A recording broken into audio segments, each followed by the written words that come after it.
الصلاة والسلام عليك يا سيدي يا رسول الله يا رسول الله وسلم عليك يا سيدي يا حبيب الله يا حبيب الله. اے اللہ، اے وہ جو اپنے احسانات کا بدلہ نہیں چاہتا، اے وہ جو عطا و بخشش پر پشیمان نہیں ہوتا، اے وہ جو اپنے بندوں کو ان کے عمل کے مقابلے میں نپا تلا اجر نہیں دیتا. تیری نعمتیں بغیر کسی سابقہ استحقاق کے ہیں اور تیرا عفو درگزر تفضل و احسان ہے. تیرا سزا دینا عین عدل اور تیرا فیصلہ خیر و بہبودی کا حامل ہے. تو اگر دیتا ہے تو اپنی عطا کو منت گزاری سے آلودہ نہیں کرتا، اور اگر منع کر دیتا ہے تو یہ ظلم و زیادتی کی بنا پر نہیں ہوتا. جو تیرا شکر ادا کرتا ہے تو اس کے شکر کی جزا دیتا ہے، حالانکہ تو ہی نے اس کے دل میں شکر گزاری کا القاء کیا ہے. اور جو تیری حمد کرتا ہے اسے بدلہ دیتا ہے، حالانکہ تو ہی نے اسے حمد کی تعلیم دی ہے. اور ایسے شخص کی پردہ پوشی کرتا ہے، اگر چاہتا ہے تو اسے رسوا کر دیتا ہے، اور ایسے شخص کو دیتا ہے کہ اگر چاہتا تو اسے نہ دیتا، حالانکہ وہ دونوں تیری بارگاہ عدالت میں رسوا و محروم کیے جانے ہی کے قابل تھے. مگر تو نے اپنے افعال کی بنیاد تفضل و احسان پر رکھی ہے اور اپنے اقتدار کو عفو درگزر کی راہ پر لگایا ہے. اور جس کسی نے تیری نافرمانی کی تو نے اس سے بردباری کا رویہ اختیار کیا، اور جس کسی نے اپنے نفس پر ظلم کا ارادہ کیا تو نے اسے مہلت دی. تو ان کے رجوع ہونے تک اپنے حلم کی بنا پر مہلت دیتا ہے، اور توبہ کرنے تک انہیں سزا دینے میں جلدی نہیں کرتا،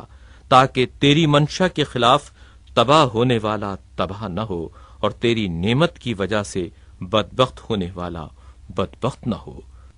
مگر اس وقت کہ جب اس پر پوری عذرداری اور اتمام حجت ہو جائے. اے کریم، یہ اتمام حجت تیرے عفو درگزر کا کرم اور اے بردبار تیری شفقت و مہربانی کا فیض ہے. تو ہی ہے وہ جس نے اپنے بندوں کے لیے عفو بخشش کا دروازہ کھولا ہے اور اس کا نام توبہ رکھا ہے. اور تو نے اس دروازے کی نشاندہی کے لیے اپنی وحی کو رہبر قرار دیا ہے تاکہ وہ اس دروازے سے بھٹک نہ جائیں. چنانچہ اے مبارک نام والے، تو نے فرمایا ہے کہ خدا کی بارگاہ میں سچے دل سے توبہ کرو. امید ہے کہ تمہارا پروردگار تمہارے گناہوں کو محو کر دے اور تمہیں اس بہشت میں داخل کرے جس کے محلات و باغات کے نیچے نہریں بہتی ہیں. اس دن جب خدا اپنے رسول اور ان لوگوں کو جو اس پر ایمان لائے ہیں رسوا نہیں کرے گا، بلکہ ان کا نور ان کے آگے آگے اور ان کے دائیں جانب چلتا ہوگا، اور وہ لوگ یہ کہتے ہوں گے کہ اے ہمارے پروردگار، ہمارے لیے ہمارے نور کو کامل فرما اور ہمیں بخش دے، اس لیے کہ تو ہر چیز پر قادر ہے. تو اب جو اس گھر میں داخل ہونے سے غفلت کرے جبکہ دروازہ کھولا اور رہبر مقرر کیا جا چکا ہے، تو اس کا عذر و بہانہ کیا ہو سکتا ہے؟ تو وہ ہے جس نے اپنے بندوں کے لیے لین دین میں اونچے نرخوں کا ذمہ لے لیا ہے، اور یہ چاہا ہے کہ وہ جو سودا تجھ سے کریں اس میں انہیں نفع ہو اور تیری طرف بڑھنے اور زیادہ حاصل کرنے میں کامیاب ہوں. چنانچہ تو نے کہ جو مبارک نام والا اور بلند مقام والا ہے فرمایا ہے، جو میرے پاس نیکی لے کر آئے گا اسے اس کا 10 گنا اجر ملے گا، اور جو برائی کا مرتکب ہوگا تو اس کو برائی کا بدلہ بس اتنا ہی ملے گا جتنی برائی ہے.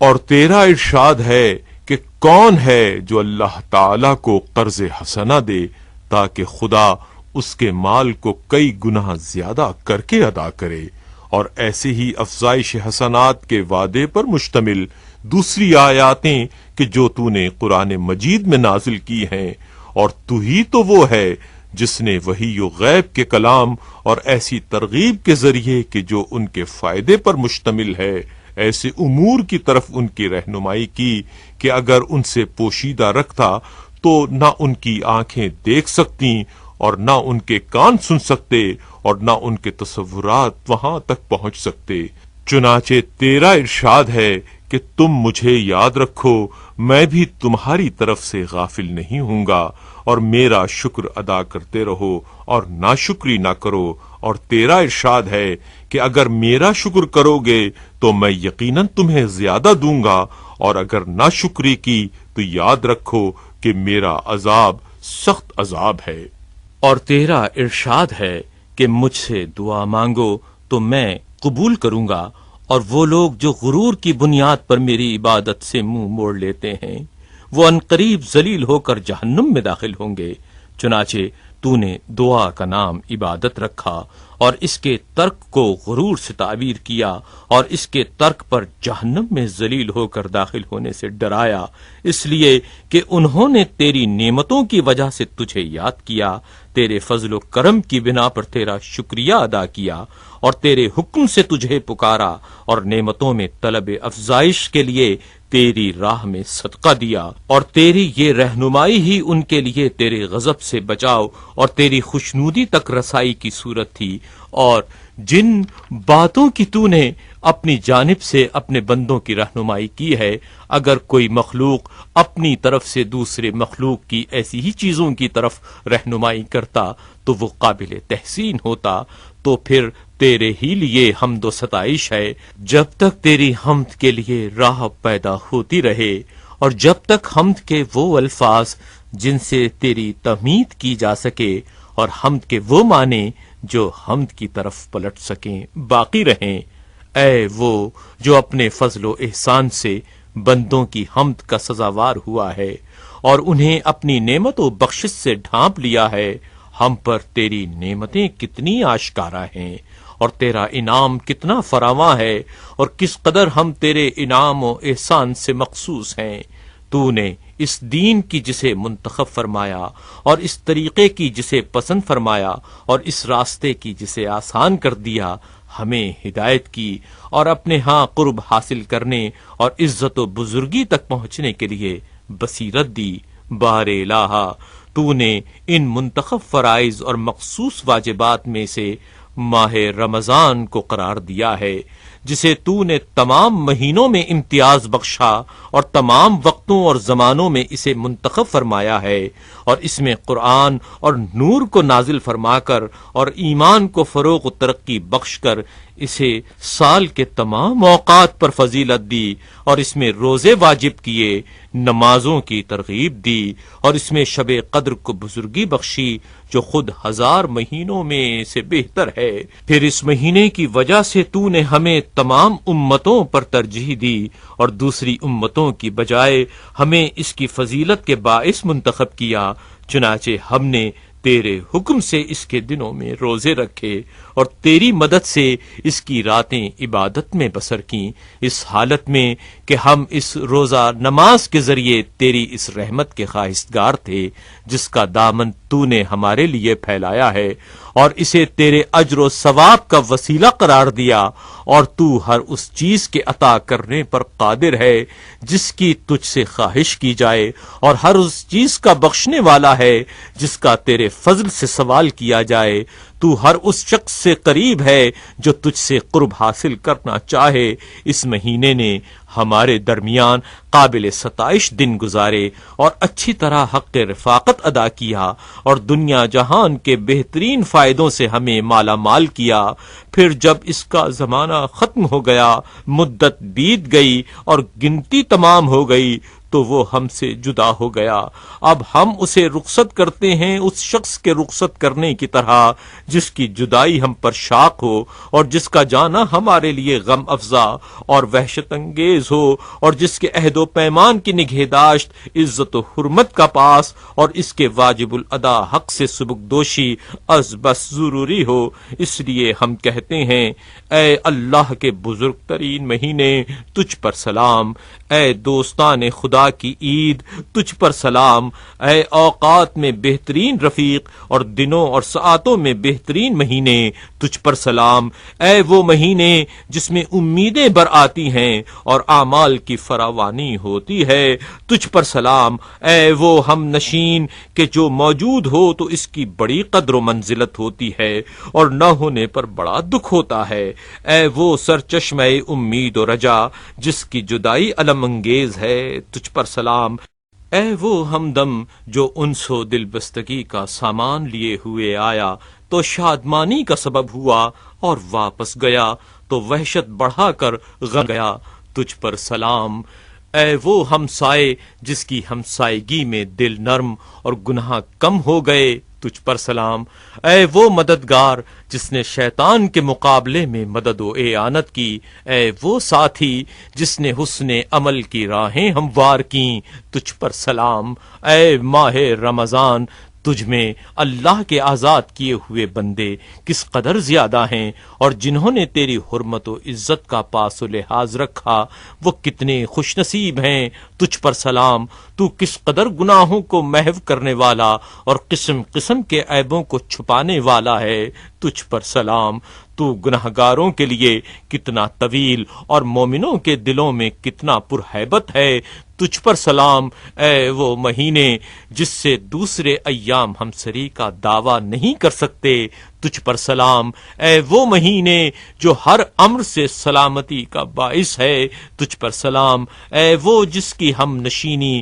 بار خاطر اور معاشرت ناگوار نہیں تجھ پر سلام، جبکہ تو برکتوں کے ساتھ ہمارے پاس آیا اور گناہوں کی آلودگیوں کو دھو دیا تجھ پر سلام، اے وہ جسے دل تنگی کی وجہ سے رخصت نہیں کیا گیا اور ناخستگی کی وجہ سے اس کے روزے چھوڑے گئے تجھ پر سلام، اے وہ جس کے آنے کی پہلے سے خواہش تھی اور جس کے ختم ہونے سے قبل ہی دل رنجیدہ ہیں تجھ پر سلام، تیری وجہ سے کتنی برائیاں ہم سے دور ہو گئیں اور کتنی بھلائیوں کے سرچشمے ہمارے لیے جاری ہو گئے تجھ پر سلام، اے ماہ رمضان تجھ پر اور اس شب قدر پر جو 1000 مہینوں سے بہتر ہے سلام ہو، ابھی کل ہم کتنے تجھ پر وارفتہ تھے اور آنے والے کل میں ہمارے شوق کی کتنی فراوانی ہوگی تجھ پر سلام، اے ماہ مبارک تجھ پر اور تیری ان فضیلتوں پر جن سے ہم محروم ہو گئے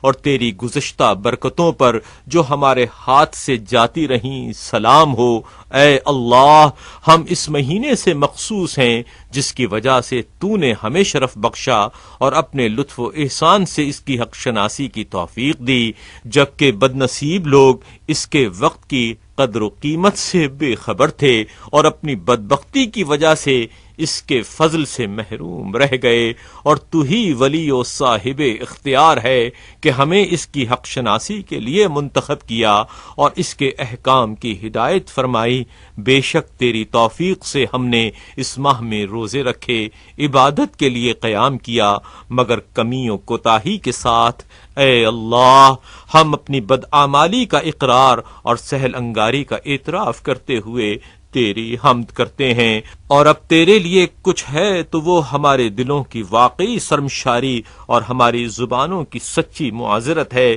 لہذا اس کمی و کوتاہی کے باوجود جو ہم سے ہوئی ہے ہمیں ایسا اجر عطا کر کہ ہم اس کے ذریعے دلخواہ فضیلت و سعادت کو پا سکیں، اور طرح طرح کے اجر و ثواب کے ذخیرے جن کے ہم آرزو مند تھے اس کے عوض حاصل کر سکیں، اور ہم نے تیرے حق میں جو کمی و کوتاہی کی ہے اس میں ہمارے عذر کو قبول فرما اور ہماری عمر آئندہ کا رشتہ آنے والے ماہ رمضان سے جوڑ دے، اور جب اس تک پہنچا دے تو جو عبادت تیرے شایان شان ہو اس کے بجا لانے پر ہماری اعانت فرمانا، اور اس اطاعت پر جس کا وہ مہینہ سزاوار ہے عمل پیرا ہونے کی توفیق دینا، اور ہمارے لیے ایسے نیک اعمال کا سلسلہ جاری رکھنا کہ جو زمانہ زیست کے مہینوں میں ایک دوسرے کے بعد دوسرے ماہ رمضان میں تیری حق ادائیگی کا باعث ہوں۔ اے اللہ، ہم نے اس مہینے میں جو صغیرہ یا کبیرہ معصیت کی ہو یا کسی گناہ سے آلودہ یا کسی خطا کے مرتکب ہوئے ہوں، جان بوجھ کر یا بھولے چوکے خود اپنے نفس پر ظلم کیا ہو یا دوسرے کا دامن حرمت چاک کیا ہو، تو محمد اور ان کی آل پر رحمت نازل فرما اور ہمیں اپنے پردے میں ڈھانپ لے اور اپنے عفو درگزر سے کام لیتے ہوئے معاف کر دے، اور ایسا نہ ہو کہ اس گناہ کی وجہ سے طنز کرنے والوں کی آنکھیں ہمیں گھوریں اور تانا زنی کرنے والوں کی زبانیں ہم پر کھلیں، اور اپنی شفقت بے پایاں اور مرحمت روز افزوں سے ہمیں ان اعمال پر کار بند رکھ کہ جو ان چیزوں کو برطرف کر دیں اور ان باتوں کی تلافی کریں جنہیں تو اس ماہ میں ہمارے لیے ناپسند کرتا ہے۔ اے اللہ، محمد اور ان کی آل پر رحمت نازل فرما، اور اس مہینے کے رخصت ہونے سے جو قلق ہمیں ہوا ہے اس کا چارہ کر،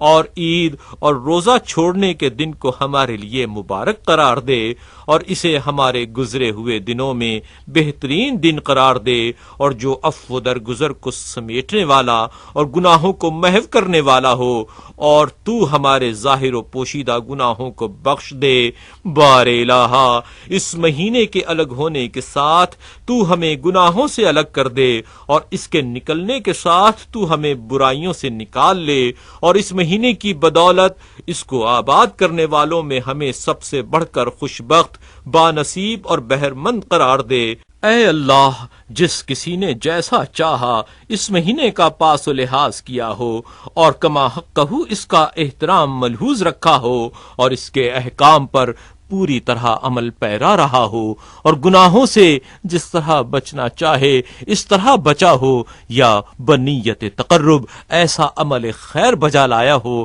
جس نے تیری خوشنودی اس کے لیے ضروری قرار دی ہو اور تیری رحمت کو اس کی طرف متوجہ کر دیا ہو، تو جو اسے بخشے ویسا ہی ہمیں بھی اپنی دولت بے پایہ میں سے بخش، اور اپنے فضل و کرم سے اس سے بھی کئی گنا زائد عطا کر، اس لیے کہ تیرے فضل کے سوتے خشک نہیں ہوتے اور تیرے خزانے کم ہونے میں نہیں آتے بلکہ بڑھتے ہی جاتے ہیں، اور نہ تیرے احسانات کی کانیں فنا ہوتی ہیں، اور تیری بخشش و عطا تو ہر لحاظ سے خوشگوار بخشش و عطا ہے۔ اے اللہ، محمد اور ان کی آل پر رحمت نازل فرما، اور جو لوگ روز قیامت تک اس ماہ کے روزے رکھیں یا تیری عبادت کریں ان کے اجر و ثواب کے مانند ہمارے لیے اجر و ثواب ثبت فرما۔ اے اللہ، ہم اس روز فطر میں جسے تو نے اہل ایمان کے لیے عید و مسرت کا روز اور اہل اسلام کے لیے اجتماع و تعاون کا دن قرار دیا ہے، ہر اس گناہ سے جس کے ہم مرتکب ہوئے ہوں اور ہر اس برائی سے جسے پہلے کر چکے ہوں اور ہر بری نیت سے جسے دل میں لیے ہوئے ہوں، اس شخص کی طرح توبہ کرتے ہیں جو گناہوں کی طرف دوبارہ پلٹنے کا ارادہ نہ رکھتا ہو اور نہ توبہ کے بعد خطا کا مرتکب ہوتا ہو، ایسی سچی توبہ جو ہر شک و شبہ سے پاک ہو۔ تو اب ہماری توبہ کو قبول فرما، ہم سے راضی و خوشنود ہو جا اور ہمیں اس پر ثابت قدم رکھ۔ اے اللہ، گناہوں کی سزا کا خوف اور جس ثواب کا تو نے وعدہ کیا ہے اس کا شوق ہمیں نصیب فرما، تاکہ جس ثواب کے تجھ سے خواہش مند ہیں اس کی لذت